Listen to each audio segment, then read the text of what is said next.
Баршаңызға қайырлы күн. Құрамы екі заттан ғана жасалынатын тортқа арналған қою крем дайындаймыз. Видеоны соңына дейін қараңыздар.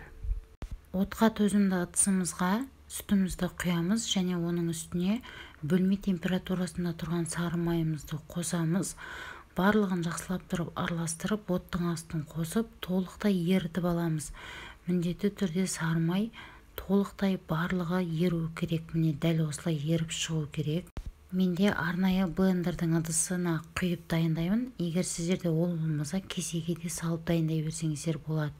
Толықтай осылай барлығын құйып алып, блендермен бір қалыпқа енгенше жақсылап тұрып араластырамыз. Шамамен 15-20 минуттай араластырасыздар. Сүттеріңіз, жаңа еріп шыққан сары майларыңыз ыстық болса да ол ештеңке қылмайды.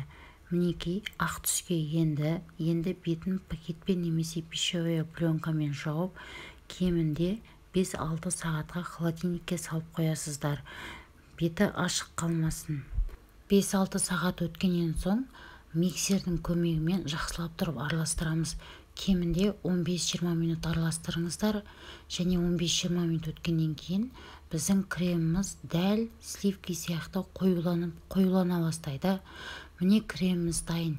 Егер сіздер дәміне қарай қант ұнтағын немесе сгущенка қосып пайдалансаңыздар болады. Егер сізге видео ұнаса, міндетті түрде пікір қалдырып лайк баса кетіңіз және де каналға тіркелуді ұмытпаңыз. Сау болыңыздар.